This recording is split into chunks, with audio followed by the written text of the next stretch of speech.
You do not become mentally tough by talking about pain. You become mentally tough by staying when your feelings beg you to leave. This audiobook is about building a private furnace inside yourself, where excuses burn, weakness gets named, and discipline becomes your identity. Not motivation. Not hype. Not applause. Discipline. Quiet, cold, repeatable discipline. The kind that does not need witnesses.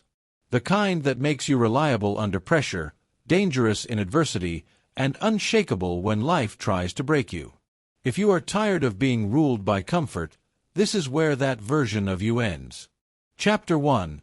Kill the soft life before it kills your potential. Comfort is not innocent. That is the first truth. Comfort is not just a pillow. Not just a break. Not just a little reward after a hard day. Comfort, when it becomes your default setting, becomes a predator. Quiet, patient, pleasant. It does not attack you with violence. It weakens you with permission. It teaches you to delay. It teaches you to indulge. It teaches you to protect your feelings at the expense of your future. And that is how potential dies. Not in one dramatic collapse. Not in one public failure. Not in one devastating mistake. It dies in softness. It dies when you keep choosing ease over effort. It dies when you keep choosing distraction over discipline. It dies when you keep choosing emotional relief over necessary action. What feels harmless today becomes expensive tomorrow. Remember that. What feels harmless today becomes expensive tomorrow. That extra hour in bed feels harmless. That delayed conversation feels harmless. That skipped workout, that postponed project, that little excuse, that small indulgence, that endless scrolling session, that "I'll do it later" mindset, it all feels harmless in the moment. But tomorrow sends the invoice. Your body pays for it. Your confidence pays for it. Your goals pay for it. Your self-respect pays for it. You have a choice. You can keep treating comfort like a reward you deserve every time life feels difficult. Or you can start seeing it for what it becomes when left unchecked, a training program for weakness. Because comfort is training too. It trains weakness. That's the key. Most people think they are being destroyed by hardship. They are not. Most people are being destroyed by convenience.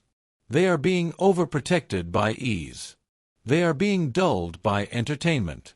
They are being emotionally babysat by habits that keep them calm, soft, and stagnant. That is why so many capable people stay average. Not because they lack talent. Not because they lack intelligence. Not because they were born with less. Because they have become too comfortable to use what they have. Look at the person who hits snooze every morning. That is not just a sleep problem. That is a character problem. Read that clearly. When the alarm rings, a decision gets made. The day asks for obedience. The bed offers comfort. And if you keep choosing the bed, you are teaching your mind something dangerous. You are teaching it that discomfort is optional. You are teaching it that commands can be negotiated. You are teaching it that your future must wait until your feelings cooperate. That lesson does not stay in the bedroom. It follows you into your work, into your health, into your finances, into your promises, into your standards. You do not rise to your goals. You sink to your habits. That is not poetry. That is mechanics. Your goals live at one level. Your habits live at another. And when pressure arrives, you do not magically perform at the level of your intentions. You fall to the level of your conditioning. If your conditioning is soft, you will fold. If your conditioning is weak, you will hesitate. If your conditioning is built on comfort, you will break the moment life stops being convenient. Now look at the worker who delays the hard task. They know what needs to be done. They know the email they must send, the proposal they must finish, the call they must make, the decision they must face. But instead, they clean the desk, check messages, reorganize files, open 10 tabs, tell themselves they are preparing. No, they are hiding, and the cost grows, because the task does not disappear. It expands.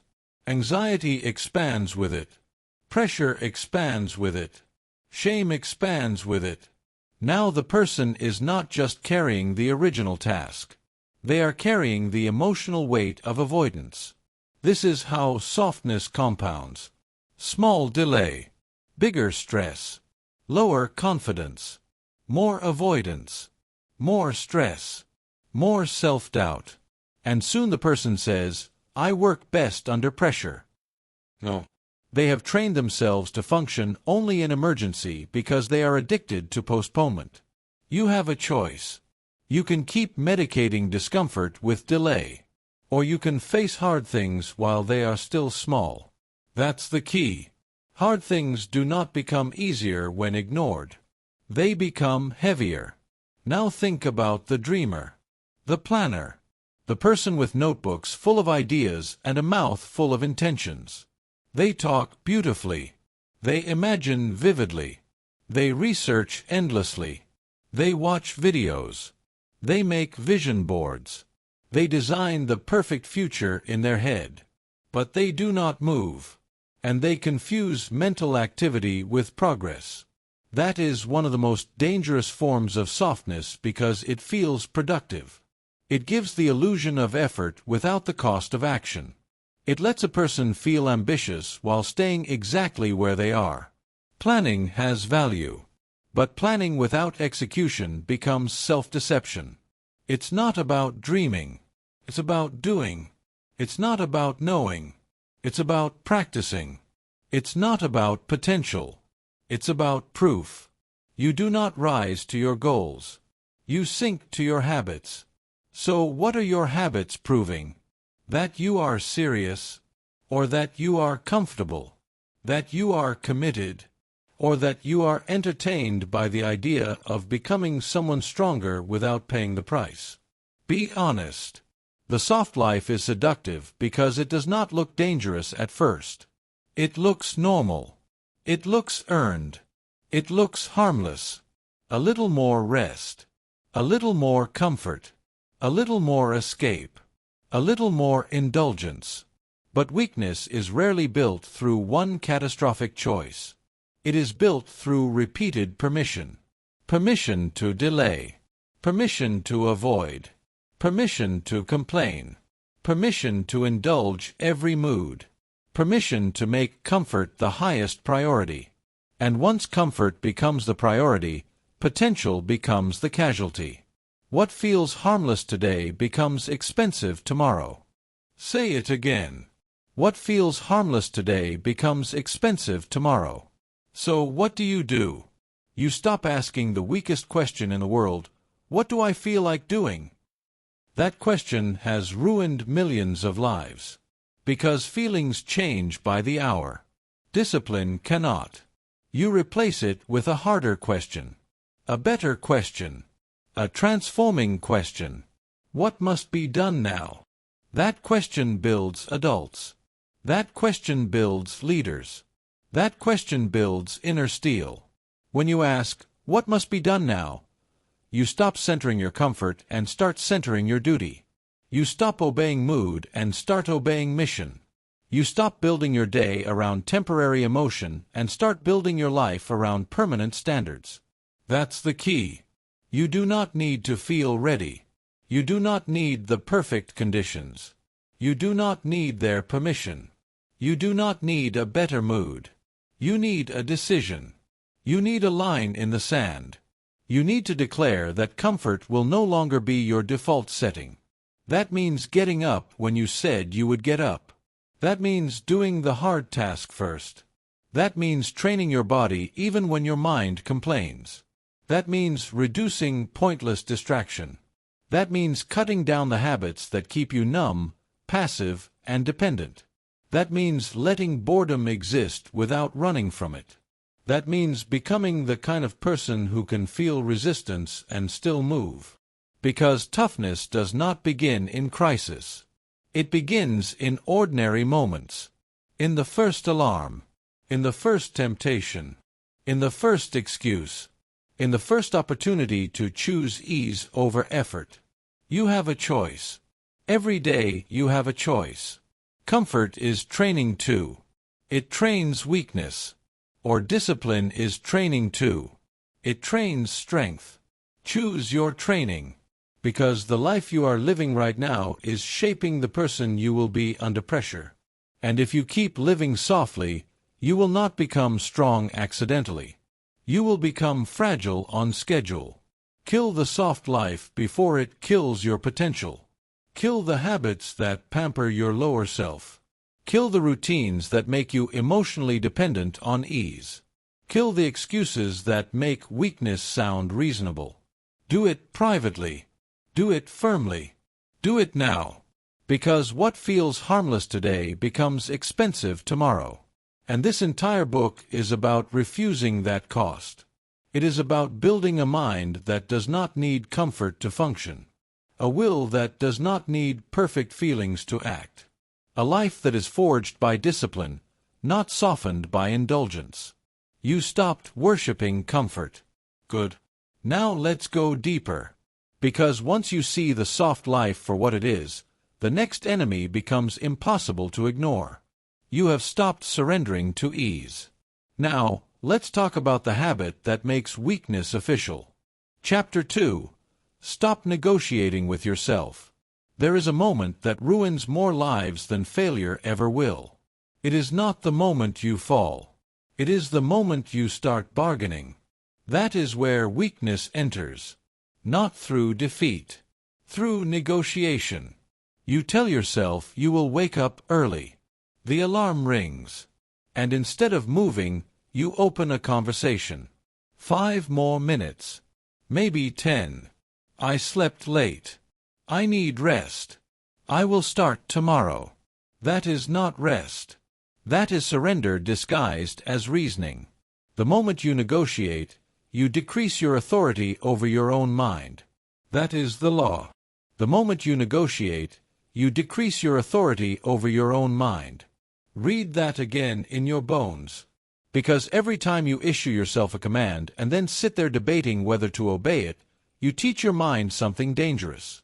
You teach it that your word is optional. You teach it that standards are suggestions. You teach it that emotion gets a vote in matters that should already be settled. And once that happens, self-respect starts leaking. Quietly. Daily. Repeatedly. Most people think confidence comes from winning. Not first. Confidence comes from self-trust. And self-trust comes from obedience to your own clear commands. You have a choice. You can be a person who gives themselves instructions and then bargains with them until they mean nothing. Or you can be a person whose inner voice carries authority because it has been obeyed enough times to become law. That's the key. A weak mind asks again.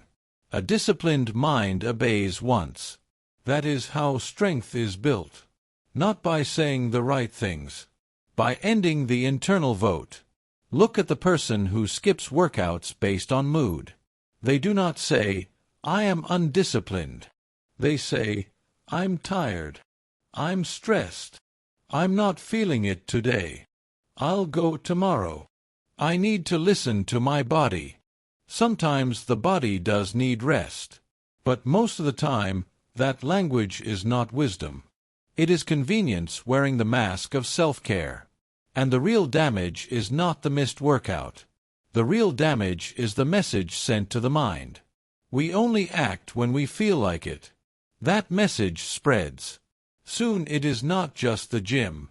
It is the work, the diet, the hard conversation, the savings plan, the reading, the recovery, the boundaries, the mission. Everything becomes mood-based. And a mood-based life is a weak life.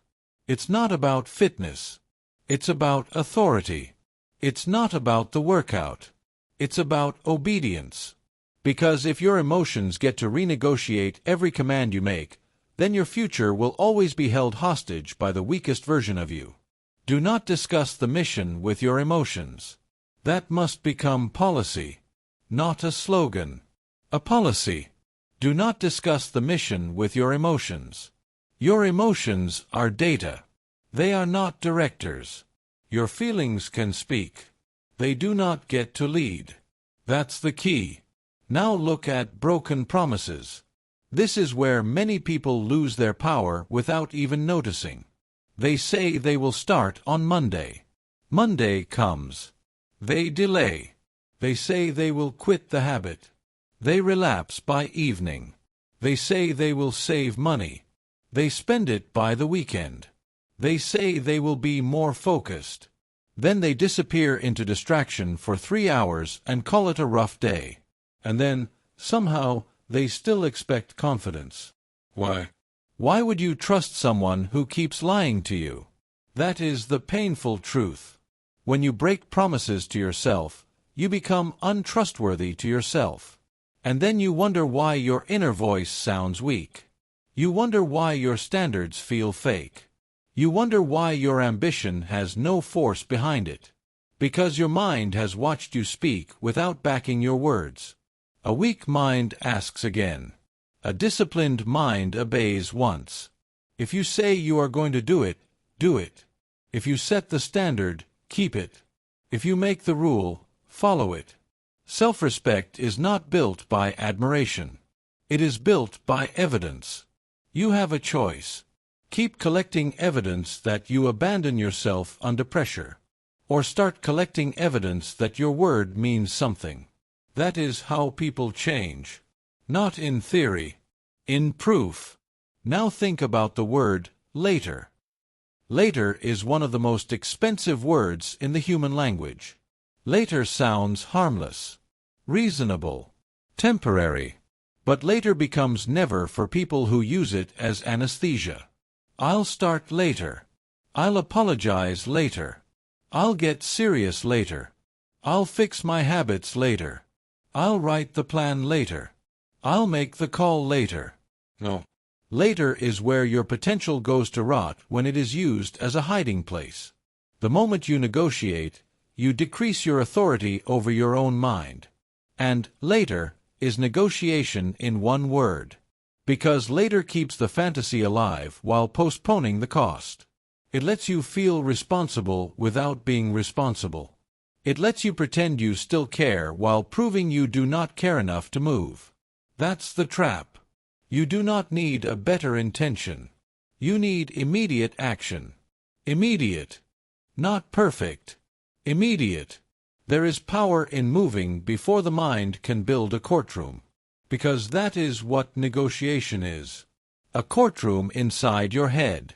One side argues for comfort. One side argues for duty. And every second you sit there listening, your energy drops, your resistance grows, and your authority weakens. So stop holding trials for obvious responsibilities. If it is clearly good for you, do it. If it is clearly necessary, start it. If it is clearly wrong, stop it. Get up. Start. Continue. Finish. Simple. Hard, but simple. Get up. That means when the alarm rings, you move. Start. That means begin before you feel ready. Continue. That means when the discomfort appears, you do not interpret it as a stop sign. Finish. That means you stop being a person who begins with emotion and quits with emotion. You become a finisher. That is rare. That is powerful. That is inner steel. And here is the instruction that changes everything. Remove choice from what has already been decided. If you decided to train, then training is no longer a daily debate. If you decided to write, then writing is no longer optional based on mood. If you decided to stop the habit, then temptation is not a reason to reopen the question. Decision first. Execution second. No renegotiation. You do not need their permission.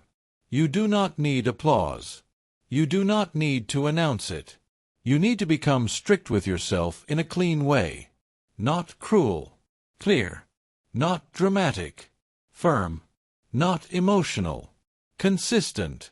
This is how you rebuild authority over your own mind. You shorten the gap between command and action. You stop explaining basic duties. You stop asking yourself twice. You stop treating discipline like a discussion. A weak mind asks again. A disciplined mind obeys once. That phrase must live in you. When the workout calls, obey once.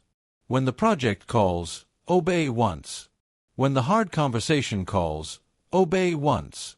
When the bedtime rule calls, obey once.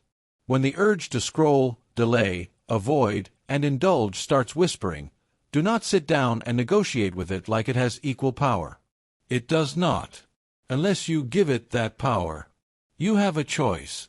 Every day, you are either strengthening your command or weakening it. Every day, you are either becoming more believable to yourself or more suspicious of your own words. And understand this clearly. Self-excusing language does more damage than honest failure. Failure can teach. Excuses corrupt. Failure says, I fell short. Excuses say, the standard was never that serious. Failure can be corrected. Excuses become identity. That's why this chapter matters. Because mental toughness is not just about enduring outside pressure. It is about ending the internal chaos that makes you unreliable to yourself. You cannot build an unshakable life on negotiable standards. You cannot build self-respect on repeated compromise. You cannot become powerful while constantly reopening decisions that should already be closed. So close them. Close the debate. Close the loopholes.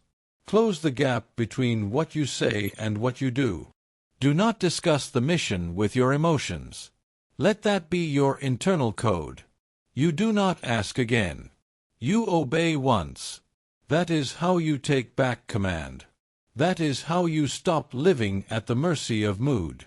That is how you build the kind of discipline that does not need perfect conditions to operate. And that is how this book moves deeper into its real message. Strength is forged in private, by the standards you keep when no one is there to force you. You stopped worshipping comfort. Good. Now you have stopped bargaining with responsibility. But there is another trap waiting.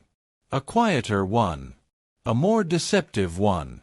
Because even after you stop negotiating with yourself, you can still remain weak if your discipline only exists when others are watching. You reclaimed your authority. Now let's build the standard that survives in silence. Chapter 3. Build a private standard no one can see. There is a version of strength that performs. And there is a version of strength that lasts. Most people confuse the two. They think discipline is what they do when they are being watched. When the camera is on. When the coach is present. When the boss is nearby. When the audience is listening. When the praise is possible. No. That is not discipline yet. That is performance with witnesses. Real discipline begins when nobody is there. Your real life is what you do unwatched. That is the sentence you need to burn into your mind. Your real life is what you do unwatched. Not what you post. Not what you announce. Not what you promise in public. Not what people think you are becoming. What you actually do in silence. That is your life. What you do when there is no pressure, no praise, no supervision, no applause, no consequence except the one that will arrive later. That is your character. That is your standard. That is your truth. And if that private truth is weak, then your public image is just decoration. You have a choice. You can build a life that looks strong from a distance and collapses up close. Or you can build a private standard so real, so strict, so silent, that public strength becomes the natural result. That's the key. Private discipline creates public power. Always. Never the other way around. Power that is built for display fades when the room gets quiet. But power built in silence gets stronger because silence is where it was forged. Look at the athlete who trains after the camera is off. Everyone loves the visible moment, the performance, the win, the highlight, the celebration. People see the medal and think that is the story. It is not. The story is the extra session when nobody cared, the repetitions after the coach left, the stretching when the body was already tired, the disciplined meal when nobody would have known, the early sleep instead of late distraction, the recovery routine when nobody was clapping, the choice to stay with the process when the attention was gone. That is the real story, because the visible result is only the receipt. The purchase happened in private. Private discipline creates public power. That athlete did not become dangerous because of the crowd. The crowd only arrived after the danger had already been built. You have a choice. Train for the image or train for the identity. Train for attention or train for authority. Train for applause or train for ability.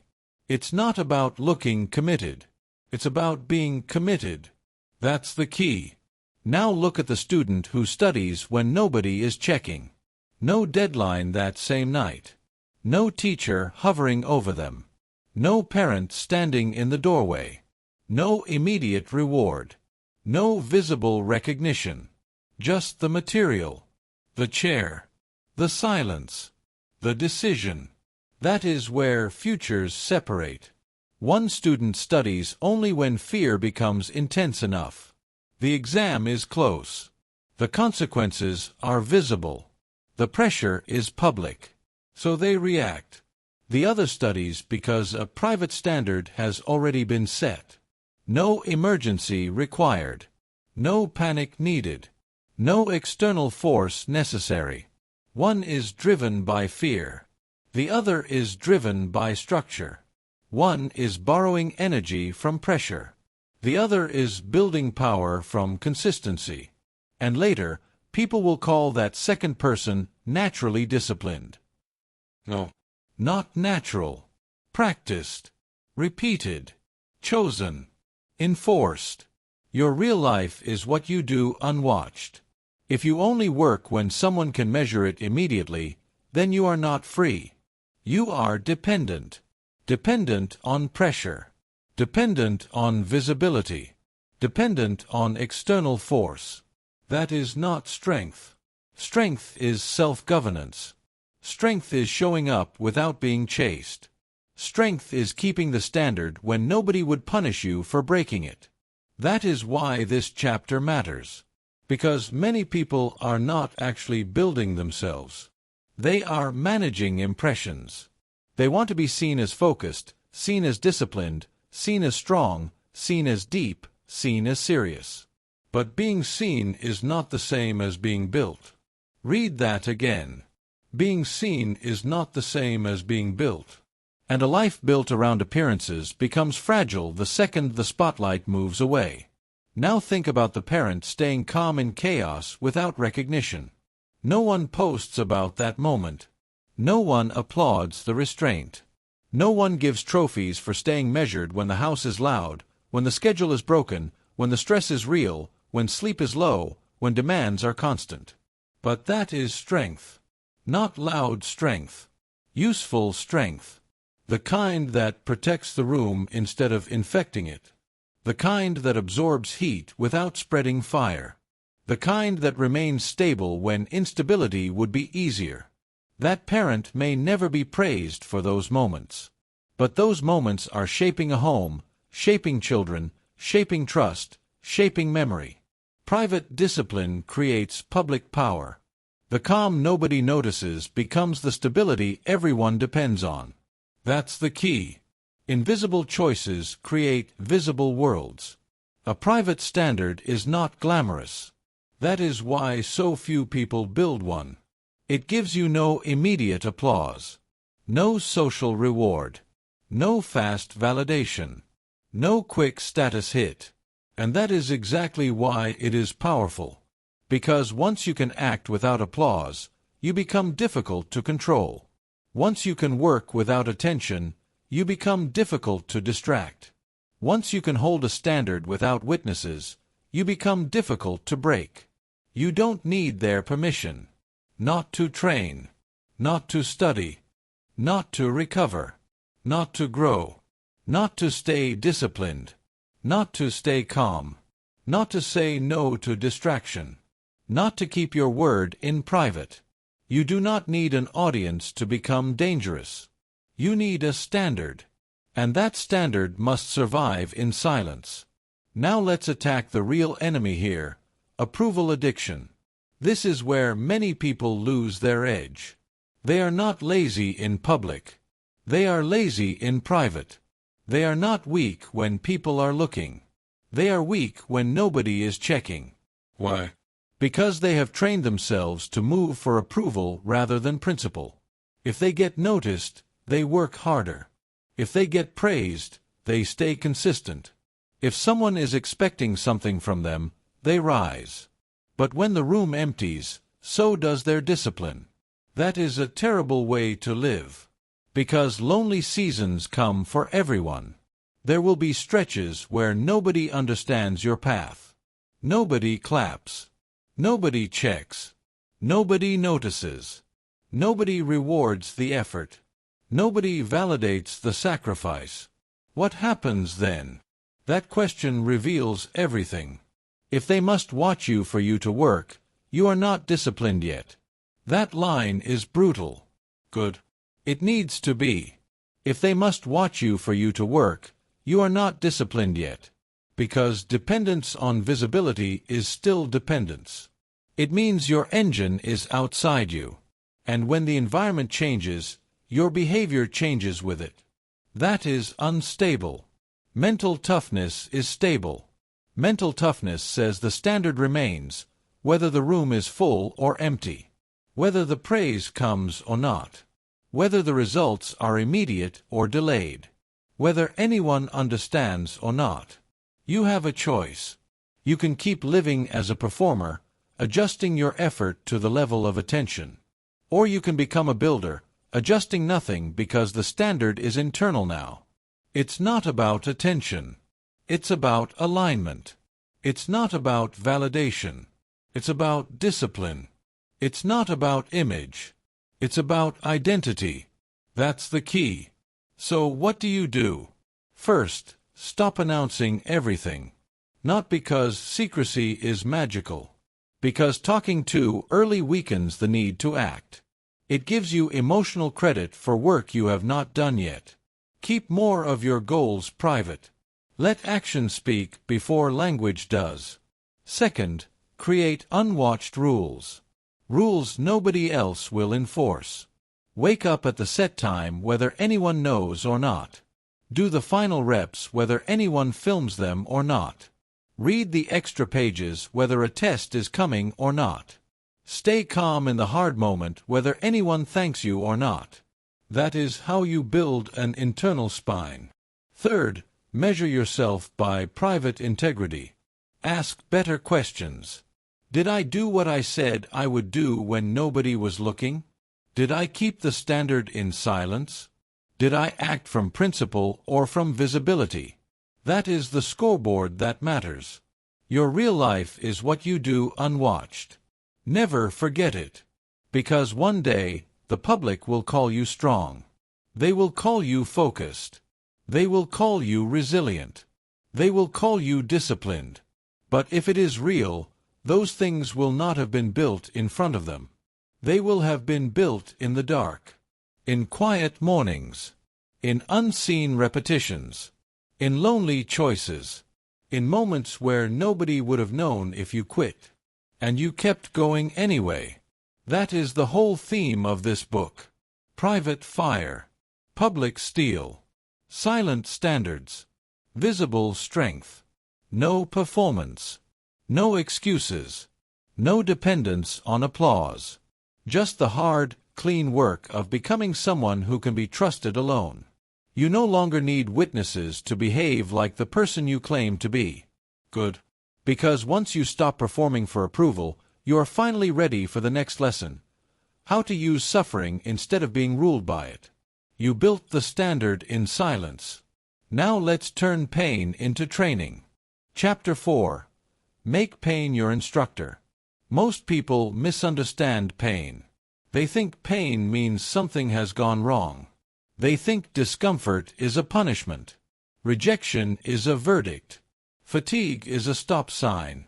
Failure is proof. Grief is weakness. Boredom is something to escape as fast as possible. No. Pain is not always punishment. Very often, pain is instruction.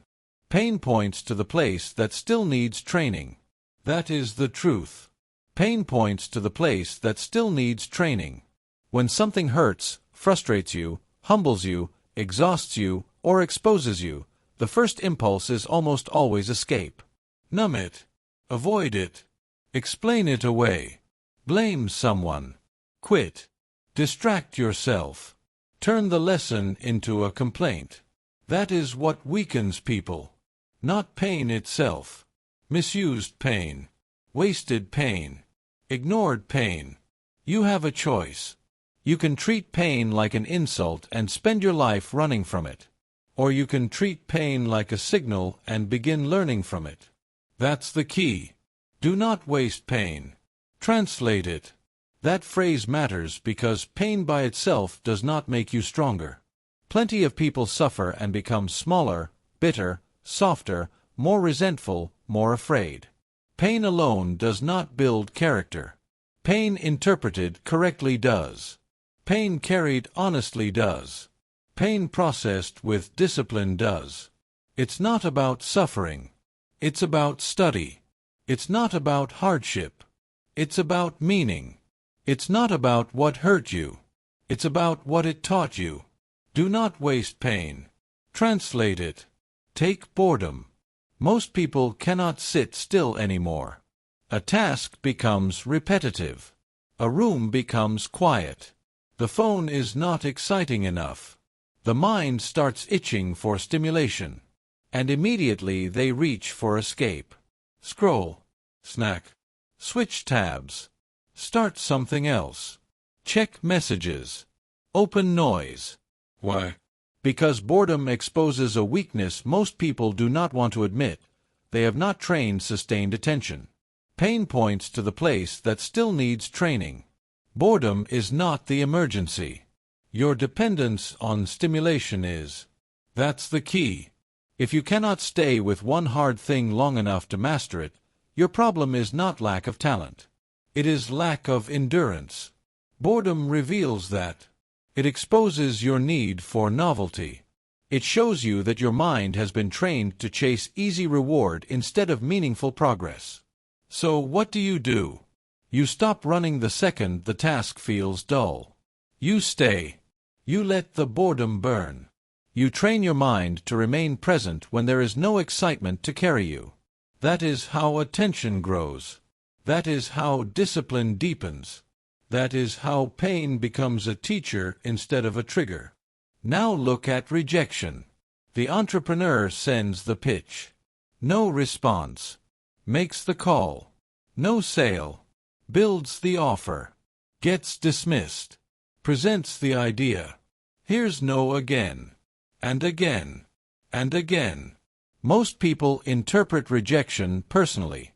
They turn it into identity. They say, maybe I'm not good enough. Maybe this is not for me. Maybe I should stop trying. No. Rejection is often information.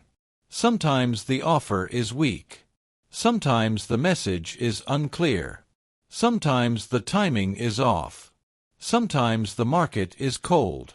Sometimes you simply have to get stronger. But if every rejection becomes an emotional collapse, you will never stay in the game long enough to improve. Do not waste pain. Translate it. Ask better questions. What did this rejection reveal? Was I unprepared? Was I unclear? Was I impatient? Did I expect one attempt to produce what only repetition can build? You have a choice. You can let rejection shrink your identity, or you can let rejection sharpen your method. That's the key. Pain points to the place that still needs training. Maybe your sales skill needs training. Maybe your patience needs training. Maybe your resilience needs training. Maybe your ego needs training. But something is being shown. See it. Learn it. Use it. That is how strong people think. Now think about the beginner who feels humiliated at being bad at something. This is one of the biggest traps in adult life. A child expects to be bad before becoming good. An adult often feels insulted by it. They start learning a language. They sound foolish. They start lifting. Their form is weak. They start a business. Their first attempt looks amateur. They start speaking up. Their voice shakes. And then the ego panics. This is embarrassing. I should be further ahead. I'm not built for this. Wrong. You are in the exact place beginners are supposed to be. Bad. Awkward. Unpolished. Uncertain. That is not a reason to quit. That is the entry fee. Pain points to the place that still needs training. Humiliation, in that moment, is not proof of incapacity. It is proof that your pride is still too fragile to tolerate the learning curve. It's not about talent. It's about tolerance. It's not about looking strong. It's about staying teachable. If you need to feel impressive at all times, you will remain trapped in familiar weakness. You will avoid every arena where growth requires visible incompetence at the start. And that means your ego will protect you right out of your potential. You don't need their permission to be a beginner. You don't need to look polished on day one. You don't need immediate mastery. You need repetition. You need humility. You need the ability to survive not being good yet. That's the key. The pain of being a beginner is temporary. The pain of staying stagnant because your ego is too delicate to learn lasts much longer. Do not waste pain. Translate it. Now let's go deeper. Grief. Loss. The kind of pain that does not feel productive. The kind that empties the room. The kind that changes your breathing. The kind that rearranges your inner world. This is where cheap motivational talk fails. Because some pain is not there to be conquered in one burst of intensity. Some pain is there to be carried. Quietly. Daily. With dignity. The grieving person has a brutal task. Feel the weight without collapsing into self-pity. Honor the wound without building an identity around being wounded. Continue living without pretending nothing happened. That is strength. Not loud strength. Not dramatic strength. Weight-bearing strength. Your scars can become structure. That line matters because pain can either hollow you out or deepen you. It depends on how you meet it. If grief turns into endless self-absorption, it traps you. If grief turns into bitterness, it poisons you. If grief turns into wisdom, tenderness, seriousness, and perspective, then the wound becomes part of your architecture. Your scars can become structure. Not because pain is beautiful. Not because suffering is glamorous. But because what you survive can teach you how to stand differently. More honestly. More gratefully. More steadily. You have a choice. Carry pain in a way that deforms you, or carry pain in a way that disciplines you. That's the key. And let us be clear, this chapter is not asking you to worship pain. That would be foolish. Pain is not the goal. Growth is the goal. Pain is not the identity. Discipline is the identity. Pain is not something to chase. It is something to use when it arrives. There is a difference. Some people become attached to struggle because struggle makes them feel deep, serious, special.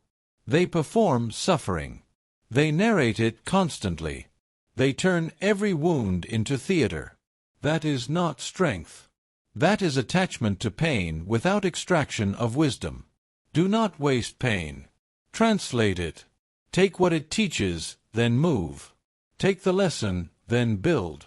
Take the wound, then turn it into discipline. This is why you must stop asking one of the weakest questions in the world: why is life so hard? Life is hard because life is real. That question often hides resentment. It assumes hardship is an error. It assumes difficulty is unfair. It assumes pain should not be there. A better question is this: what is this hardness trying to build in me? That question creates power. What is this discomfort training? What is this rejection exposing? What is this boredom revealing? What is this grief demanding of me now?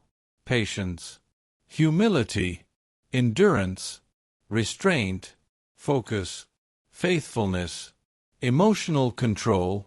Pain points to the place that still needs training.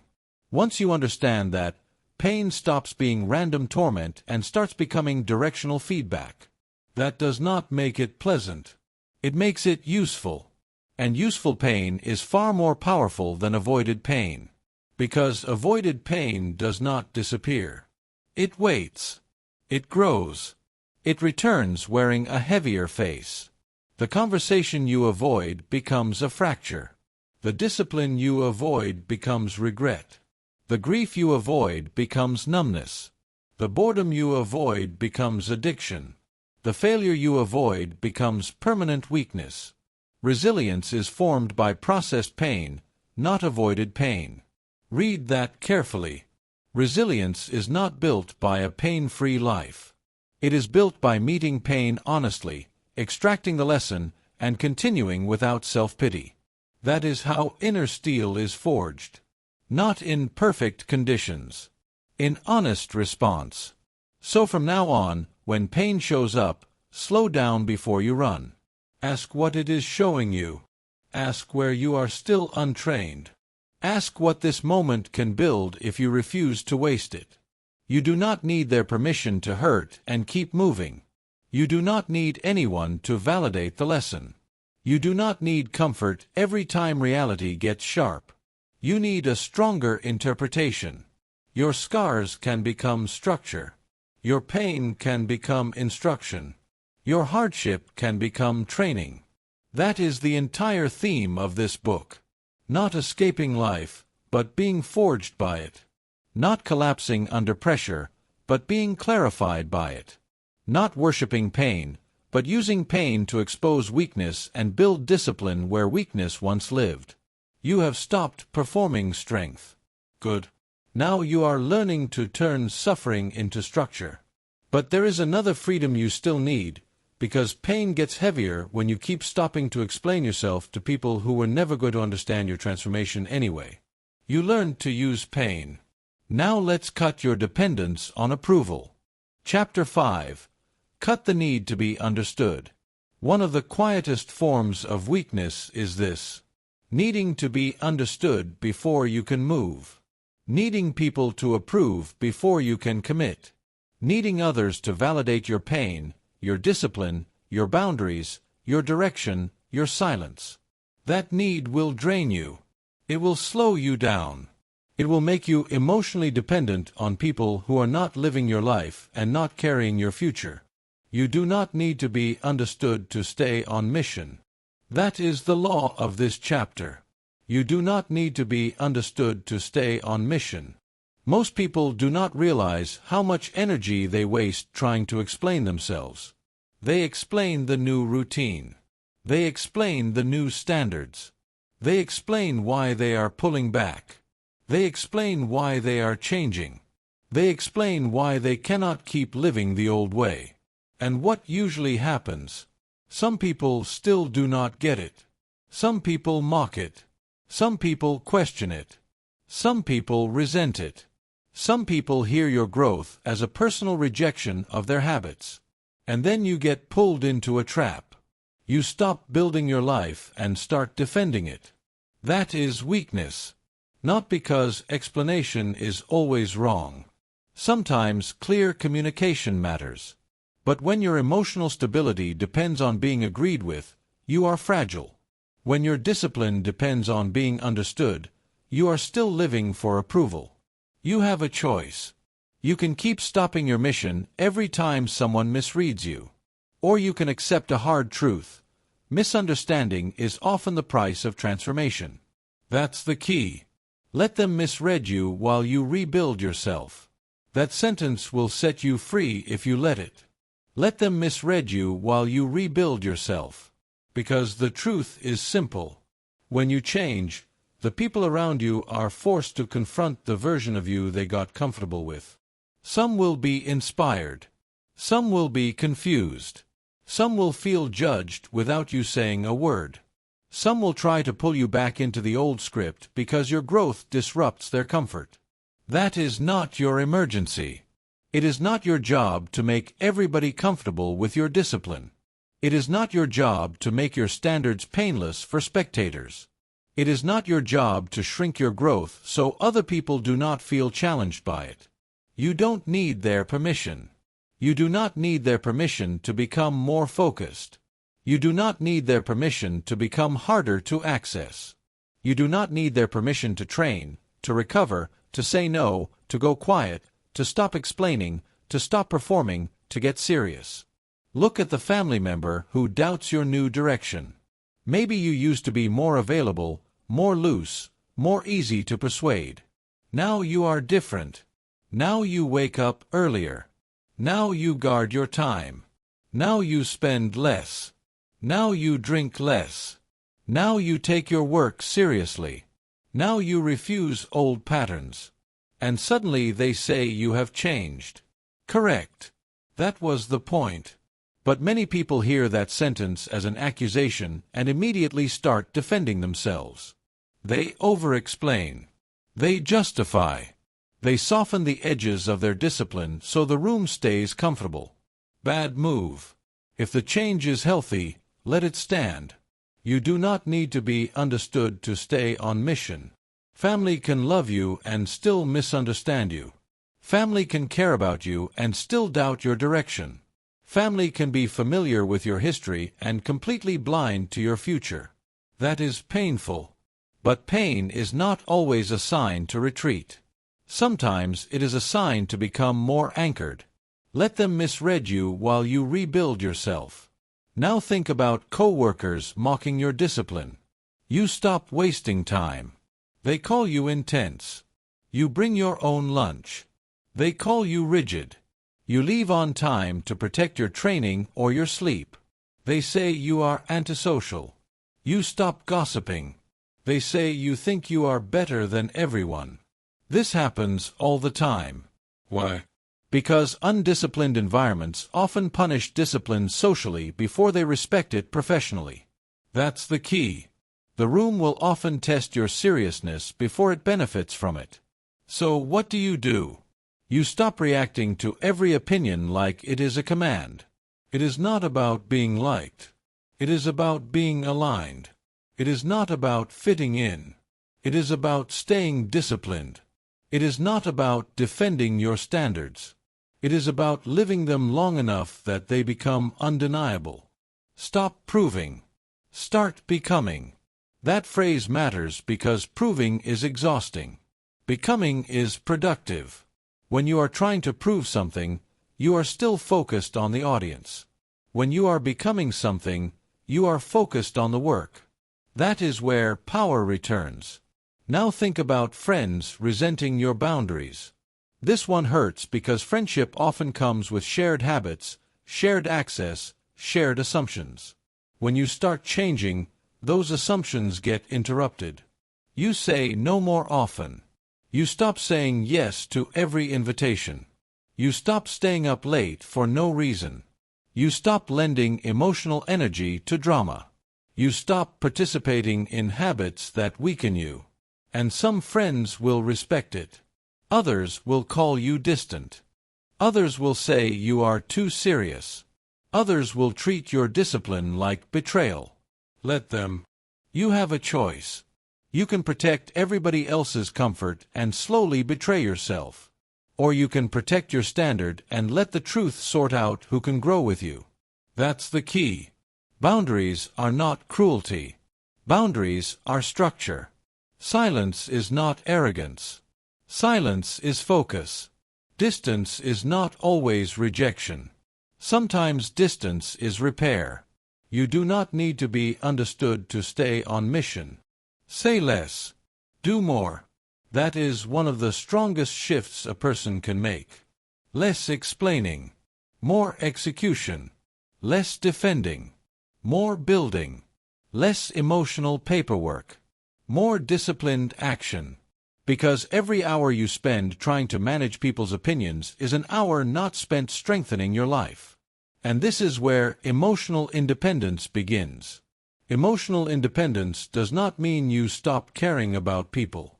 It means you stop requiring universal approval to move with conviction. It means your standards are no longer held hostage by how they are received. It means you can disappoint people without collapsing. It means you can be misread without becoming distracted. It means you can stay with a mission even when the room does not clap. That is maturity. That is toughness. That is inner steel. Stop proving. Start becoming. If you need everyone to see your heart correctly, you will stay trapped in explanation forever. Someone will always misunderstand. Someone will always simplify you. Someone will always project onto you. Someone will always tell a smaller story about your bigger change. Let them. You are not here to control every interpretation. You are here to build a life. That's the key. Your energy is precious. Do not spend it all on self-defense. Spend it on training. Spend it on work. Spend it on sleep. Spend it on discipline. Spend it on recovery. Spend it on learning. Spend it on keeping the promises you made in private. That is how your life changes. Not when everyone finally understands. When you finally stop needing them to. So here is the instruction. Before you explain yourself, pause. Ask, does this conversation actually create clarity, or am I begging for approval? Before you defend your boundaries, pause. Ask, is this necessary communication, or am I uncomfortable being misunderstood? Before you soften your standard to keep peace, pause. Ask, am I preserving connection or abandoning alignment? These questions matter, because self-defense can become a lifestyle. A draining one. A weak one. You don't need their permission. You don't need their applause. And you do not need to be understood to stay on mission. Let them misread you while you rebuild yourself. Stop proving. Start becoming. That is not coldness. That is concentration. That is not ego. That is discipline. That is not rebellion. That is responsibility. And it fits the deeper theme of this book perfectly. True strength is built in private, protected by silence, and maintained without emotional dependence on the crowd. You have stopped worshiping comfort. You have stopped negotiating with yourself. You have built a private standard. You have learned to use pain as instruction. Now you are cutting the final leash of approval. Good.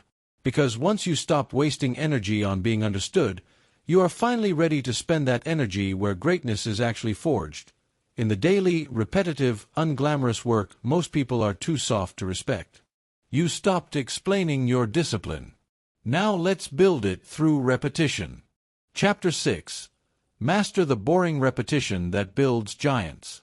Most people do not fail because they are weak in one dramatic moment. They fail because they cannot tolerate repetition. They want the breakthrough. They want the spark. They want the surge of motivation, the cinematic turning point, the sudden transformation that makes everything feel different overnight. But that is not how strength is built. That is not how mastery is built. That is not how inner steel is forged. The boring work is the real work. That is the law of this chapter.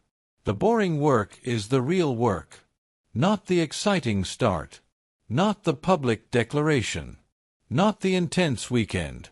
Not the emotional promise that this time will be different. The real work is the repetition nobody celebrates. The daily return. The same movement. The same page. the same practice, the same restraint, the same standard, again, and again, and again. You have a choice. You can keep chasing intensity and stay unstable, or you can submit to repetition and become dangerous. That's the key. What you repeat, you become. That is not a motivational line. It is a law of identity. Repeat distraction, and you become scattered. Repeat avoidance, and you become fragile. Repeat excuses, and you become unreliable. Repeat discipline, and you become someone who can be trusted under pressure. What you repeat, you become. So look carefully at your days. Not your goals. Not your fantasies. Not your speeches. Your days. What keeps happening there? Because that is what is shaping you. Now think about the writer who sits every day. Not when they feel inspired. Not when the weather is perfect. Not when the mood is poetic. Every day. They sit down and face the page. Some days the words come clean. Some days they drag. Some days the mind feels sharp. Some days it feels empty. It does not matter. They sit anyway. Why? Because professionals do not worship inspiration. They build access. They train the mind to arrive because the body arrived first. That's the key. If the writer only writes when the feeling is strong, then the feeling becomes the boss. And whatever rules you rules your life. So the writer learns a harder lesson. A better lesson. Show up first. Feel later. It's not about inspiration. It's about discipline. The boring work is the real work. The page does not care about your excuses. The page does not reward your intentions. The page responds to contact. And so does life. You do not need their permission to do small work faithfully. You do not need applause to build a chapter, a business, a body, a mind, a future. You need repetition. Now think about the lifter who respects form over ego. This is another place where weak people reveal themselves. They want dramatic progress, bigger numbers, faster proof, visible superiority. They want to feel impressive, so they rush the basics. They chase weight before control. They chase appearance before structure. They chase intensity before technique. And later, they stall, or get injured, or build a body that looks trained but is held together by bad habits and unstable patterns. The disciplined lifter moves differently. They treat the basic movement like sacred ground. They respect the form. They repeat the fundamentals. They control the motion. They stay patient enough to let strength build cleanly. Why? Because mastery is hidden inside the unglamorous. That phrase matters. Mastery is hidden inside the unglamorous. Not in flashy effort. Not in ego-driven bursts. Not in dramatic self-display. In clean repetition. In patient correction. In humble consistency. That is where giants are built. Not because it looks impressive in the moment, but because it compounds. The lifter who honors form today earns durability tomorrow. The person who mocks fundamentals today usually pays for it later. You have a choice. Chase the feeling of progress, or build the structure that creates real progress. That's the key. Now think about the professional who handles fundamentals so well that pressure does not shake them. This is what people call calm excellence. The surgeon whose hands stay steady. The pilot who follows the checklist. The teacher who controls the room. The operator who does not panic in chaos. The leader who does not lose clarity when the stakes rise. How do they become that person? Not through one dramatic moment. Through repetition. Through boring preparation. Through doing the simple things so many times that pressure cannot easily break the pattern. What you repeat, you become. If you repeat clean habits, pressure reveals them. If you repeat sloppy habits, pressure exposes them. That is why fundamentals matter more under pressure, not less. Weak people abandon the basics when things get hard. Strong people return to them. Breathe. Assess. Execute. Repeat. That is not glamorous. Good. Glamour does not save you when life gets loud. Training does. Mastery is hidden inside the unglamorous. This is why so many people stay stuck. They are addicted to novelty. They need the new app, the new plan, the new routine, the new morning ritual, the new strategy, the new trick, the new motivational hit. Why? Because novelty is emotionally stimulating. Repetition is emotionally demanding. Novelty gives you hope without requiring depth. Repetition gives you results, but it asks for patience. And most people do not lack information. They lack repetition. They do not need another secret. They need more reps. The boring work is the real work. That truth offends the ego because the ego wants to feel special. It wants the shortcut. It wants the exception. It wants to believe that greatness will come through a dramatic insight instead of ordinary consistency. But the body does not care about ego. The craft does not care about ego. Reality does not care about ego. Reality responds to repetition. That's the key. So stop asking, what new thing do I need? Start asking, what old thing do I need to keep doing? That question will save you years. You do not need a more exciting path.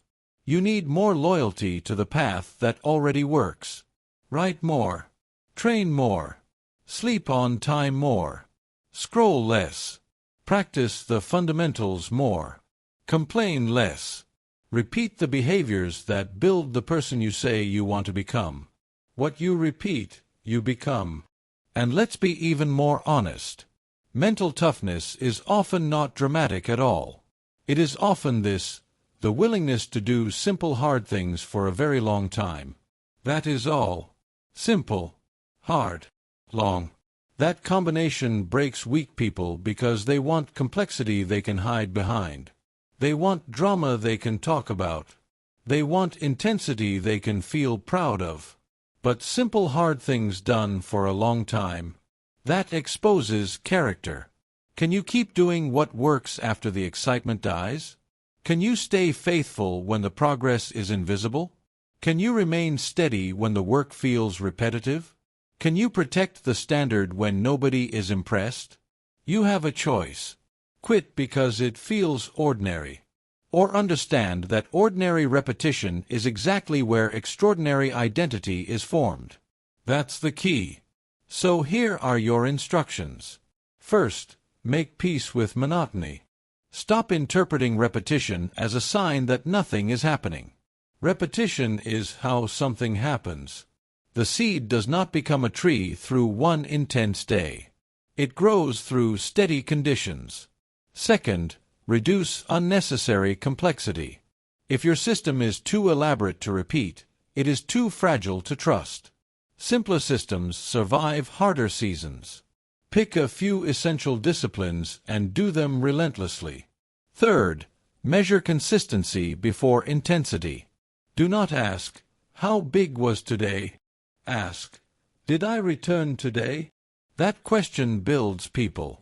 One clean repetition on a bad day is more valuable than one heroic burst followed by 3 days of collapse. Fourth, stop romanticizing breakthroughs.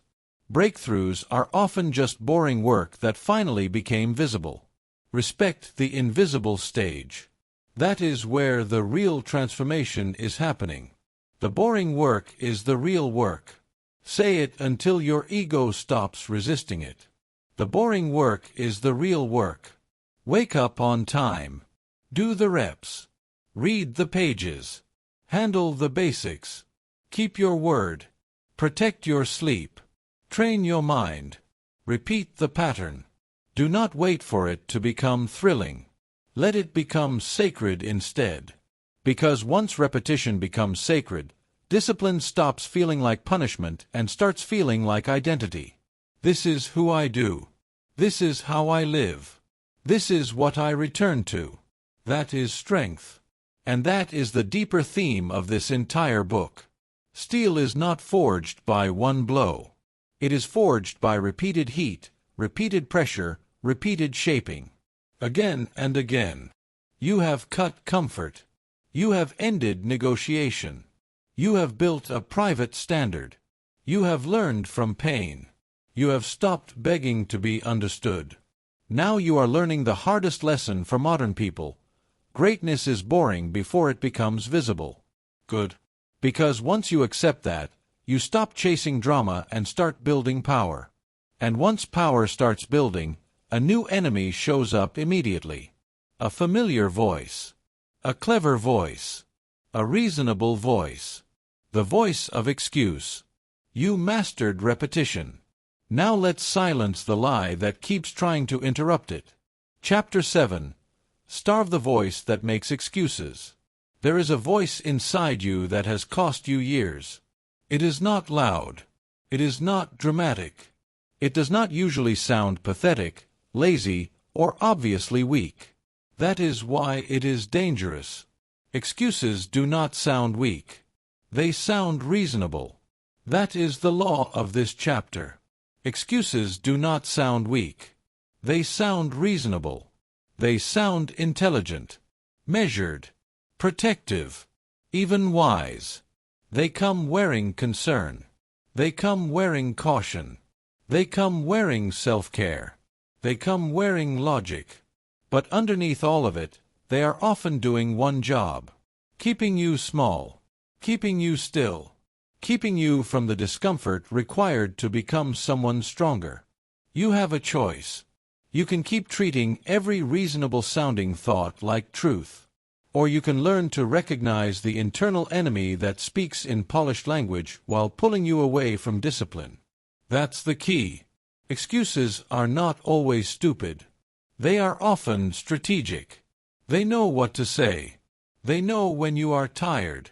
They know when you are insecure. They know when the work looks heavy.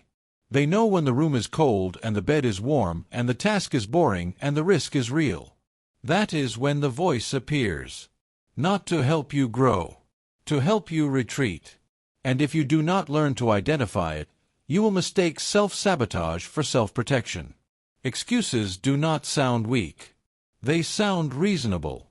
So let's strip the mask off. Listen to the phrase, "I'm just overwhelmed." Sometimes that statement is true in a useful sense. Sometimes you genuinely need to simplify, prioritize, breathe, and regain order. But many times, "I'm overwhelmed" is not a diagnosis. It is an exit. It is the mind taking a real feeling and using it to justify inaction. The person says they are overwhelmed, and then what? They do nothing. They freeze. They scroll. They avoid. They delay the one small step that would reduce the overwhelm. That is the trap. The excuse becomes stronger because it is never challenged by movement. Every excuse you feed returns stronger. That is the rule. Every excuse you feed returns stronger. If "I'm overwhelmed" becomes a reason to stop every time life gets heavy, then your mind learns something dangerous. Pressure means retreat. But disciplined people learn something else. Pressure means simplify and move. That's the key. Not everything. One thing. The next thing. The clearest thing. If you are overwhelmed, make the list shorter. Do not make your standards disappear. It's not about overwhelm. It's about order. It's not about stress. It's about discipline. Take one step. Send one email. Do one set. Clean one corner. Read one page. Make one decision. Movement breaks the spell. Now listen to the next excuse. "I need the perfect moment." No, you do not. You need courage in an imperfect moment. The perfect moment is one of the most elegant lies the mind has ever invented. Because it sounds responsible. It sounds patient. It sounds smart. It sounds like you are waiting for alignment. But usually, You are waiting for emotional comfort. And comfort is not preparation. It is delay with a better outfit. The perfect moment does not arrive for serious people. Serious people create momentum inside imperfect conditions. That is how things get built. The writer starts tired. The entrepreneur starts unsure. The athlete starts sore. The student starts distracted and then gets focused through effort. Action creates clarity. Action creates readiness. Action creates the feeling you were waiting for. You have a choice. Wait for conditions to bless you, or become the kind of person who moves before conditions agree. That's the key. Every excuse you feed returns stronger. Feed the excuse, I need the perfect moment, and soon you will need perfect weather, perfect energy, perfect timing, perfect certainty, perfect confidence. You will become completely dependent on a world that does not exist. Now another one, I'll start when I feel better. This one sounds gentle, fair, compassionate, and sometimes recovery is real. Sometimes rest is needed. Sometimes your body, mind, or soul truly requires repair. But be honest. Very often, I'll start when I feel better means I have made my feelings the gatekeeper of my future. That is a disaster. Because feelings shift by the hour. Discipline must not. If you only begin when you feel strong, then weakness controls the schedule. If you only act when you feel inspired, then emotion becomes your master. That cannot continue. It's not about mood. It's about mission. You do not need their permission. You do not need a perfect emotional climate. You do not need the inner weather to be sunny before you move. You need standards that function in rain. That is mental toughness. Not the absence of fatigue. Not the absence of fear. Not the absence of heaviness. The ability to move without making those states your ruler. Excuses do not sound weak. They sound reasonable. That is why arguing with them too long is also a mistake. Many people get trapped in endless internal debate. They hear the excuse. Then they try to outtalk it. They negotiate. They explain. They philosophize. They hold an internal courtroom. Bad move. Because excuses often grow stronger through attention. The more you entertain them, the more persuasive they become. That is why this chapter gives you a cleaner approach. Name it. Cut it. Continue. That is your weapon. Name it. Cut it. Continue. Identify the lie. Reject the lie. Move anyway. Simple. Hard, but simple. The thought says, you're overwhelmed. Name it. Excuse. Cut it. One step now. Continue. The thought says, this is not the right moment. Name it. Excuse. Cut it. Begin imperfectly. Continue. The thought says, you can start tomorrow. Name it. Excuse. Cut it. Start now. Continue. The thought says, you're too tired to do anything. Name it. Excuse. Cut it. Do something smaller, but do it. Continue. That's the key. The goal is not to feel nothing. The goal is to obey less of what weakens you. And understand this clearly. Excuses gain power only when they are fed. Fed with attention. Fed with repetition. Fed with agreement. Fed with behavior. Every excuse you feed returns stronger. If you keep listening, they become identity. You become the person who always has a reason. Always a context. Always a caveat. Always an explanation. Always a softer interpretation of why the standard could not be kept this time. That person becomes impossible to trust under pressure. Do not become that person. Become cleaner. Become stricter. Become harder to fool. Because your mind will try to protect your current self from the demands of your future self. It will use fear, fatigue, ego, and self-pity to make retreat sound intelligent. That is why discipline must become militant, not cruel, clean, sharp, decisive. You hear the lie, and you do not build it a house. You cut it at the door. Name it. Cut it. Continue. This is how you train yourself out of excuse culture. Not by becoming emotionally numb, by becoming behaviorally honest. If you are tired, be tired and still keep one piece of the standard. If you are scared, be scared and still move. If you are uncertain, be uncertain and still begin. If you are heavy, be heavy and still take the next clean action. That is strength. Not drama. Not perfection. Obedience. You have a choice. Feed the voice that protects your weakness, or feed the identity that builds your strength. That's the key.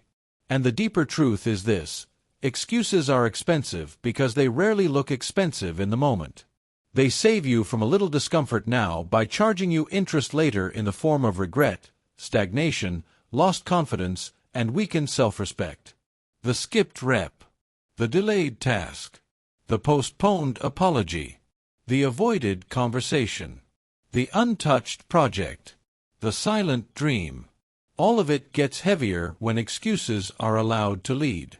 So from now on, stop treating every inner sentence like sacred truth. Some thoughts are not guidance. Some thoughts are sabotage. Learn the difference. And once you learn the difference, stop debating so much. Move. Name it.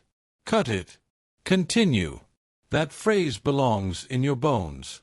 Because this book is about forging inner steel, and steel is not forged by listening to every soft voice inside you. It is forged by developing a mind that can hear weakness without obeying it. You have cut comfort. You have ended negotiation. You have built private standards. You have learned from pain. You have stopped begging to be understood. You have submitted to repetition. Now you are learning to starve excuses before they become your identity. Good. Because once excuses lose power, something important becomes possible: steadiness under pressure. Not just action, but calm action. Not just movement, but controlled movement when life gets loud. You silenced the lie. Now let's master the storm. Chapter 8. Become calm in the middle of chaos. Most people think toughness looks loud. They think strength is aggression, volume, force, visible intensity. They think the hardest person in the room is the one speaking sharply, moving fast, reacting instantly, and making everyone feel the pressure they feel. Wrong. That is not toughness. That is often poor control wearing the costume of power. Real mental toughness is quieter than that. It is steadier than that. It is more dangerous than that. Because when chaos hits, the person who stays calm becomes the person who can still think. And the person who can still think becomes the person who can still lead. The calm mind sees what the frantic mind misses. That is the law of this chapter. The calm mind sees what the frantic mind misses. When pressure rises, most people lose access to their best judgment. Their breathing changes. Their focus narrows. Their emotions take the wheel. They make things bigger than they are, faster than they need to be, darker than they need to be. They stop solving the problem and start becoming part of the problem. That is what panic does. Panic multiplies suffering. Panic adds confusion to difficulty. Panic adds noise to pain. Panic adds bad decisions to bad circumstances. Do not add drama to difficulty. That phrase matters. Do not add drama to difficulty. Life will already hand you enough real pressure. You do not need to manufacture more with your reactions. You have a choice. You can let chaos enter your nervous system and take over your actions. Or you can train yourself to remain composed long enough to respond with strength. That's the key. Panic is surrender. Calm is control. Not because calm magically removes the problem. Because calm preserves your ability to deal with it. Now think about job loss. The message comes. The meeting happens. The income drops. The identity gets hit. The future feels suddenly unstable. For many people, panic takes over immediately. They catastrophize. They spiral. They tell themselves their whole life is collapsing. They start making fear-based decisions, desperate phone calls, emotional spending, self-destructive habits, or total paralysis. And now there are two problems: the job loss and the panic. Do not add drama to difficulty. The stronger response is not denial. It is composure. Breathe. Assess. Act. Repeat. That is the posture. Breathe. Get control of your body before your body makes choices for you. Assess. What is true right now? What resources remain? What bills matter first? Who must be contacted? What can be cut? What can be built? What is the next clean move? Act. Update the resume. Make the call. Review the finances. Apply with precision. Reduce waste. Protect your mornings. Keep your dignity. Repeat. That is how stability returns. Not through emotional collapse. Through deliberate action. Panic is surrender. Calm is control. Now think about betrayal. Someone lied. Someone broke trust. Someone walked differently than their words promised. That kind of pain can make people reckless. They want instant confrontation, instant revenge, instant explanation, instant emotional release. They want to throw the whole room over because their heart got hit. Understandable, but still dangerous. Because betrayal is painful enough on its own. If you add impulsive reaction, uncontrolled speech, revenge behavior, or self-humiliation on top of it, you deepen the wound. The calm mind sees what the frantic mind misses. A frantic mind only asks, how do I express what I feel right now? A calm mind asks, what response protects my dignity, my future, and the truth of this situation? That's the key. It's not about emotionlessness. It's about discipline. Calm does not mean you feel nothing. Calm means your feelings do not get unrestricted access to your mouth, your hands, your decisions, or your identity. You have a choice. Bleed everywhere. Or bandage yourself before you move. That is strength. Now think about public failure. A mistake in front of others. A stumble. A bad performance. A missed line. A weak presentation. A visible embarrassment. This is where many people lose twice. First, they make the mistake. Then, they panic about the mistake and make the moment even worse. They over-explain. They collapse internally. They rush. They apologize excessively. They broadcast insecurity. And now everyone can feel the instability. Do not add drama to difficulty. Public failure feels sharp because pride is involved. Good. Let the pride get hit. It needs that sometimes. But do not let the hit turn into chaos. Pause. Breathe. Reset your pace. Finish the moment with as much composure as you can. Why? Because the crowd often takes emotional cues from you. If you panic, they feel disaster. If you steady yourself, they feel recovery. The calm mind sees what the frantic mind misses. It sees that one mistake is not the whole event. It sees that dignity is still available. It sees that poise under pressure is often more impressive than flawless performance without pressure. That is leadership. Now consider parenting stress. Noise. Mess.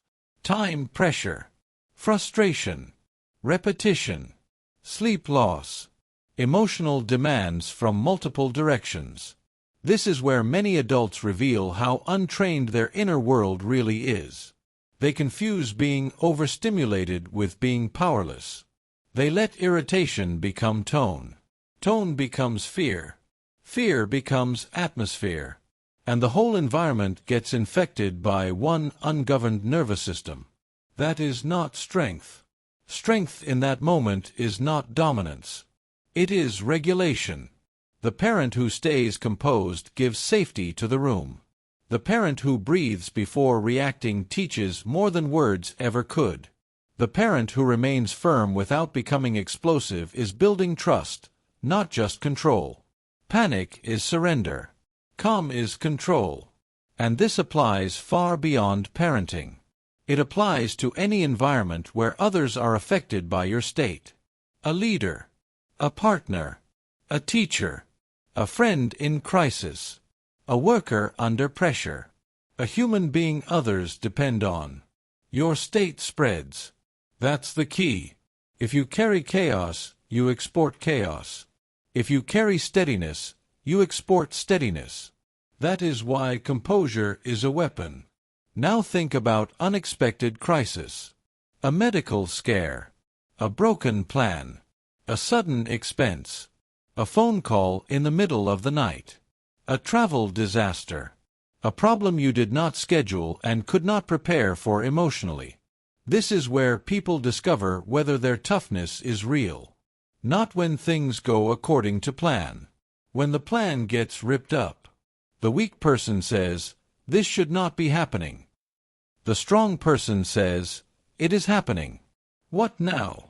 That one shift changes everything. Because reality does not care whether you wanted the crisis.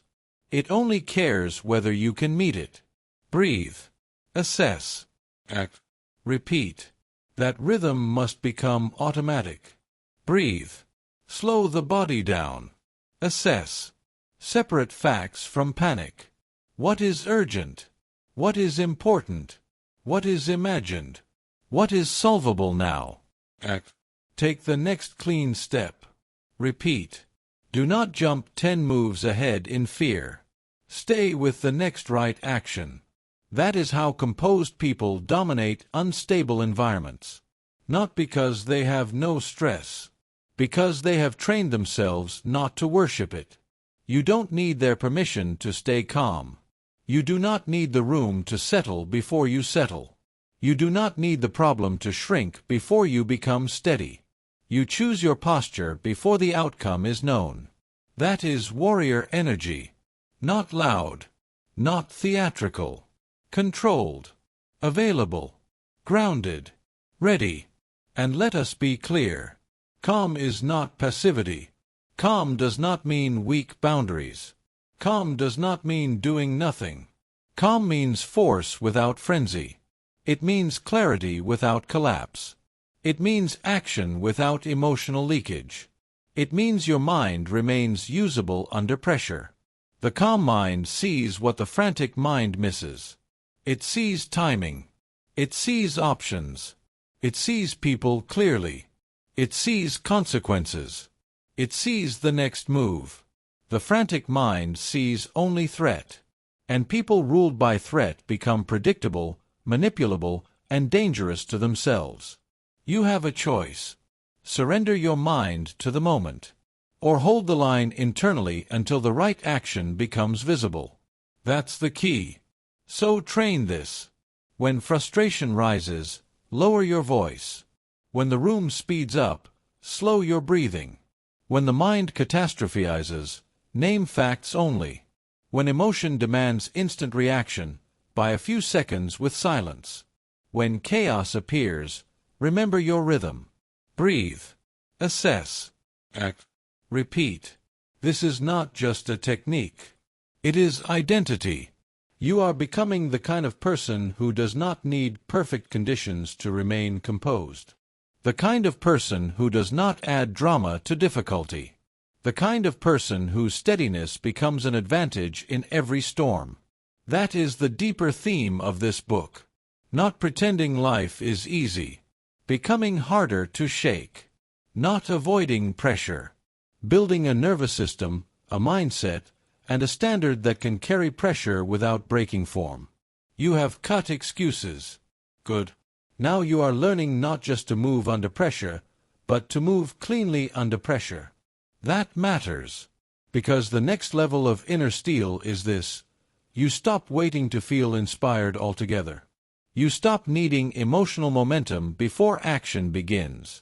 You learned calm under chaos. Now let's make your discipline independent of mood itself. Chapter 9. Let discipline replace motivation. Motivation is unreliable. That is the truth most people spend years trying to avoid. They want to feel ready first. They want the surge, the mood, the emotional fire, the perfect internal weather that makes hard action feel natural. But life does not respect that fantasy. Some mornings you wake up heavy. Some seasons you feel flat. Some days you are tired, irritated, distracted, tempted, disappointed, or emotionally cold. And if your entire life depends on feeling motivated before you move, your progress will always be fragile. Motivation is a visitor. Discipline must become the resident. That is the law of this chapter. Motivation is a visitor. Discipline must become the resident. A visitor comes and goes. A resident stays. That's the key. You cannot build a powerful life on a guest. You need something that remains when the excitement leaves. Something that stays when the applause disappears. Something that continues when your feelings stop cooperating. That something is discipline. Not because discipline is glamorous. Because discipline is dependable. You have a choice. You can keep waiting for a feeling to rescue you.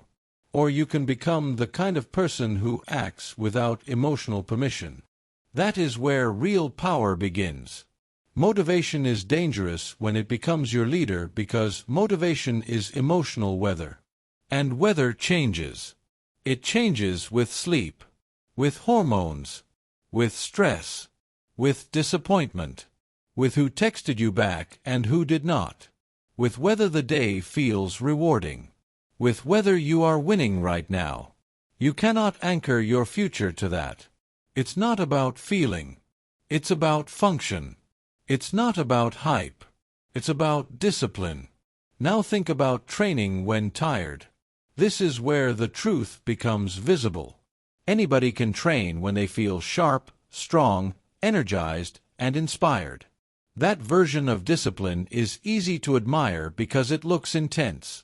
But the real test comes when the body is tired, the mind is resistant, and the day has already taken something out of you. Then what? Most people say, "I'll do it tomorrow." Maybe sometimes that is intelligent. Recovery matters. But often, it is just another form of emotional dependence. It is the belief that the standard only counts when it feels convenient to keep it. That belief destroys consistency. Do it tired. Do it uninspired. Do it anyway. That phrase matters because it breaks the spell. It reminds you that a standard is a standard precisely because it does not disappear when your mood drops. Now be clear. This does not always mean full intensity. It means maintained integrity. If you cannot do the full workout, do a reduced version. If you cannot perform at your best, perform at a disciplined minimum. If the body truly needs rest, then rest with intention, not with guilt disguised as laziness. That's the key. Discipline is not about reckless force. It is about keeping the agreement with your future self in some clean form, even on imperfect days. Do it tired. Do it uninspired. Do it anyway. Now think about saving money when tempted. This is another place where people reveal whether they are governed by systems or by emotion. The paycheck arrives. The desire rises. The reward voice starts talking. You deserve this.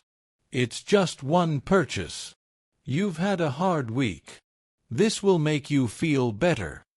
Maybe. For a moment. But then what? The weak version of you keeps using spending as emotional relief. The strong version of you uses structure as protection. Because money is not just a financial issue. It is a behavioral issue. It is a discipline issue. It is the ability to delay pleasure in service of stability. Motivation will not save you there. Systems will. Automatic transfers. Clear limits. Defined priorities. Rules made before temptation arrives. That is how power is built. Not through emotional speeches at the moment of craving. Through standards that were already decided when your mind was clear. You have a choice. Be ruled by impulse. Or be protected by structure. That's the key. Motivation is a visitor. Discipline must become the resident. Now think about speaking with restraint when angry. This is one of the highest forms of discipline because words can do damage quickly. Anger creates urgency. It tells you that expression is honesty, that release is strength, that saying exactly what you feel in the heat of the moment is somehow noble. Usually, it is not. Usually, it is leakage. Usually, it is undisciplined emotion looking for a mouth. And once the words leave, you do not get them back. This is where people who rely on motivation fail again. Because they think action only means outward effort. No. Sometimes the most disciplined action is restraint. Silence. Pause. Breath control. Delayed response. Measured words. That is power. Do it tired. Do it uninspired. Do it anyway. In this case, do it means hold the line. Do not say the easy, cruel thing. Do not indulge the emotional explosion. Do not let temporary heat create permanent damage. It's not about emotion. It's about discipline. That's the key. A disciplined identity creates continuity. That word matters. Continuity. Because greatness is not built by isolated moments of brilliance. It is built by continuity. A chain that does not keep breaking. A standard that remains. A person who can be counted on by themselves across changing moods and changing seasons. Motivation cannot do that. Motivation gives bursts. Discipline gives continuity. Motivation starts things. Discipline sustains them. Motivation makes promises. Discipline keeps them. Motivation is useful, but it is not enough. Use it when it comes. Fine. Let it help when it shows up. But never depend on it. Because if you depend on motivation, then every low-energy day becomes a threat to your entire identity. That is no way to live. You do not need their permission to begin before you feel ready. You do not need a perfect mood. You do not need emotional fireworks. You need a stronger operating system. And that is why this chapter keeps hammering one truth. Action creates the feeling you were waiting for. Say it again. Action creates the feeling you were waiting for. Most people have it backwards. They think readiness comes first, then action. But in real life, action often creates readiness. You start the workout, and energy rises. You begin the writing, and focus appears. You clean one corner, and momentum grows. You open the spreadsheet, make the call, take the walk, read the page, and suddenly the resistance that felt so heavy begins to break. Why? Because motion changes state. Action teaches the nervous system that the threat was exaggerated. Action interrupts dread. Action builds proof. That's the key. So stop asking, how do I get more motivated? Ask a better question, what system will keep me moving when motivation is absent? That question changes lives. Set the time. Prepare the environment. Remove friction. Decide in advance. Create defaults. Lower the startup cost. Protect the routine. And then obey the structure when feelings fail. That is maturity. That is toughness. That is inner steel. Do it tired. Do it uninspired. Do it anyway. That does not mean become robotic. It means become reliable. It means your life is no longer governed by emotional fluctuations. It means you have decided that your mission matters more than your temporary inner weather. You have a choice. Keep living as a creature of mood. Or build a disciplined identity that carries you through moods without being ruled by them. That is the whole point. Because a disciplined identity says, I train whether I feel like it or not. I save whether I'm tempted or not. I speak with restraint whether I'm angry or not. I keep the standard whether today feels special or not. That is freedom. Not freedom to do whatever feels good. Freedom from having to obey every feeling that appears. Motivation is a visitor. Discipline must become the resident. Let that sentence settle into you. Because this entire book is about forging something durable. Not a temporary high. Not a dramatic phase. Not a short season of intensity followed by collapse. Something durable. Something repeatable. Something that stays. Comfort had to go. Negotiation had to go. Approval addiction had to go. Excuses had to go. And now the final emotional crutch has to go too. The belief that you must feel ready before you act. You do not. Action creates the feeling you were waiting for. Move first. Then let your feelings catch up. That is how steel is forged. Not by waiting for heat. By entering it. You no longer need motivation to lead you. Good. Now you are ready for the final transformation, the deepest layer of this entire book. Not acting disciplined once in a while, but becoming disciplined as your identity. You replaced motivation with structure. Now let's forge the self that cannot be broken. Chapter 10. Forge the identity that cannot be broken. This is where everything changes.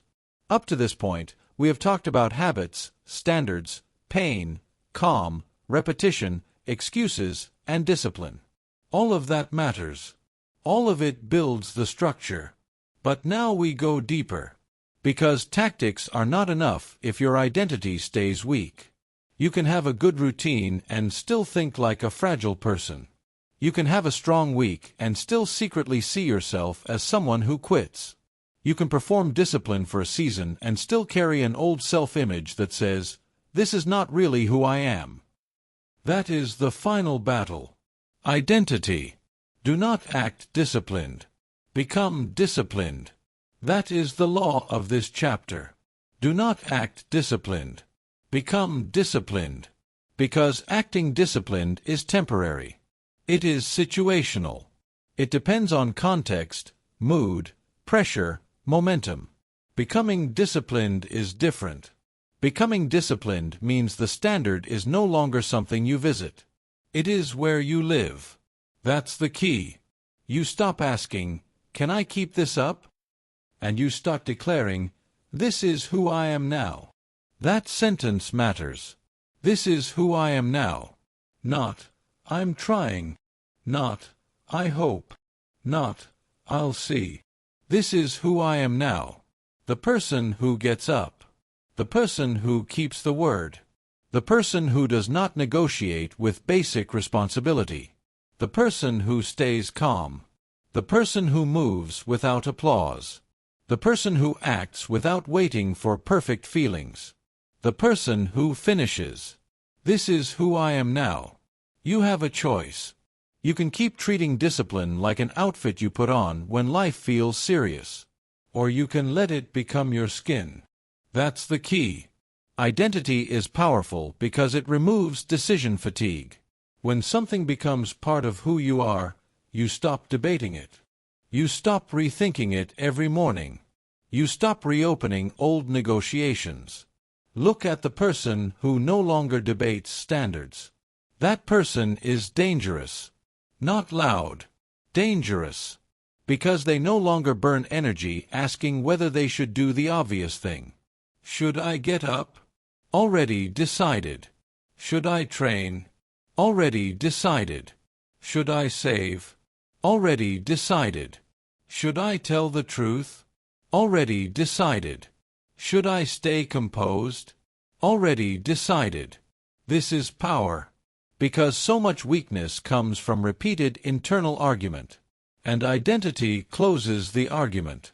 Do not act disciplined. Become disciplined. When discipline is only a tactic, it feels heavy. When discipline becomes identity, it feels clean. Not easy. Clean. There is a difference. Clean means there is less internal noise, less drama, less bargaining, less chaos, more directness, more command, more obedience to what you already know is right. That is what inner steel feels like. Now think about the leader who carries burden without complaint. This does not mean silence about everything. It does not mean suppressing humanity. It means something stronger. It means the burden does not get turned into theater. The hard task arrives, and they carry it.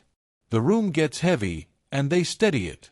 Responsibility grows, and they do not respond by making everyone else carry the emotional cost of their discomfort. Why? Because they have accepted something many people never accept.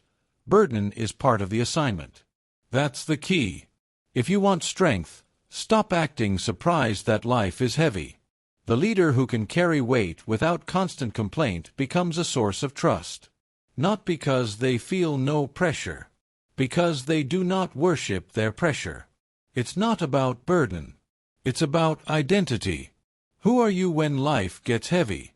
Do you become louder, weaker, more reactive, more self-pitying? Or do you become more grounded, more responsible, more exact? This is who I am now. That is the internal posture. Not because you are pretending. Because you have decided. And decision matters more than emotion. Now think about the person who treats setbacks as instructions instead of verdicts. This is one of the clearest signs that someone has forged a stronger identity. Weak identities take setbacks personally. They turn mistakes into definitions. They say, I failed, so maybe I am a failure. I got rejected, so maybe I'm not enough. I slipped, so maybe I never really changed. No. That is old thinking. That is fragile identity. A stronger identity says something else. I slipped. Correct it. I failed. Learn from it. I got hit. Adjust and continue. This is who I am now. A person who recovers. A person who learns. A person who does not build a home inside one bad moment. That's the key. Setbacks mean less when your identity is anchored in responsibility instead of emotion. Because responsibility always asks the better question. What is my next move? Not, why is this happening to me? Not, what will people think? Not, does this mean I should quit? What is my next move? That question belongs to adults. That question belongs to builders. That question belongs to people forging inner steel. You don't need their permission to become someone new. You do not need your past to agree with you. You do not need everyone who knew the old you to validate the new you. You do not need a dramatic ceremony. You need repeated evidence. That is how identity is forged. Not in slogans. In proof. Every time you keep the standard, you cast a vote. Every time you reject the excuse, you cast a vote. Every time you stay calm, finish the task, hold the boundary, tell the truth, endure the boredom, and move without motivation, you cast a vote. And eventually those votes become identity. That is how this works. Thousands of silent decisions. Not one. Thousands. That morning when you got up. That afternoon when you did the hard thing first. That evening when you kept your word. That setback when you did not collapse. That temptation when you stayed aligned. That lonely moment when nobody saw and you still chose discipline. That is the forge. Quiet. Relentless. And over time, it changes what you believe about yourself. Do not act disciplined. Become disciplined. Let the repetition harden into self-respect. Let the standards harden into character. Let the private choices harden into identity. This is who I am now. Say it when the old habits call your name. Say it when the old environment tries to pull you backward. Say it when your feelings try to vote on decisions that are already closed. This is who I am now. Not because you are perfect. Because you are no longer available for the old version of yourself. And that means something must die here. The old identity. The one built on mood. The one built on avoidance. The one built on comfort, delay, approval, excuses, and emotional fragility. Leave it behind. Do not drag it into your future and ask your future to carry it. Your new life begins where your old excuses die. That is the line. Your new life begins where your old excuses die. Not where conditions improve. Not where motivation returns. Not where everybody understands you. Not where life becomes easy. Where excuses die. Where avoidance dies. Where self-betrayal dies. Where the endless negotiation dies. That's the key. Mental toughness is not a mood. It is an identity built through disciplined behavior repeated until it becomes natural. And once it becomes natural, you stop needing to constantly hype yourself into action. You stop needing to prove. You stop needing to explain. You stop needing to ask whether you are capable. You know, because you have evidence. You have lived it. You have forged it. You have a choice. Keep visiting discipline like a guest. Or make discipline your name. Make responsibility your name. Make endurance your name. Make execution your name. This is who I am now. That is how this book closes its loop. Private standards. Silent repetition. Pain translated into structure. Calm under pressure. No excuses.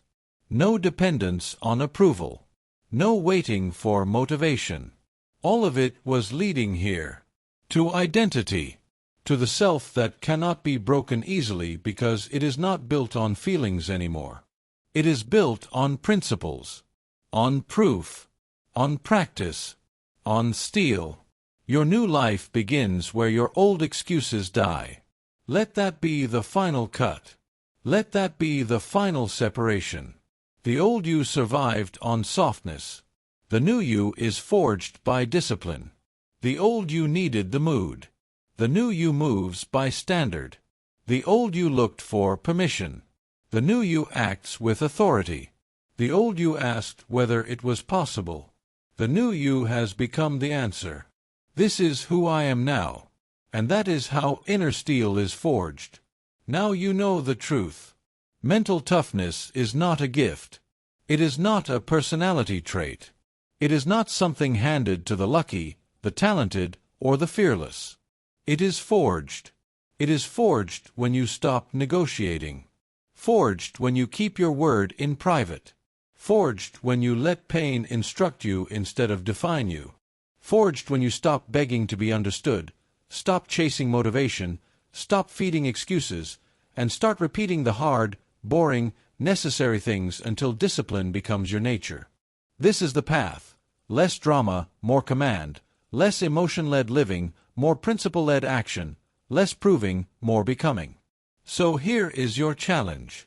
Starting today, choose one hard promise and keep it for the next 30 days without debate, without announcement, without excuse. Let silence witness your transformation. Let repetition harden your mind. Let discipline introduce you to the person you were supposed to be.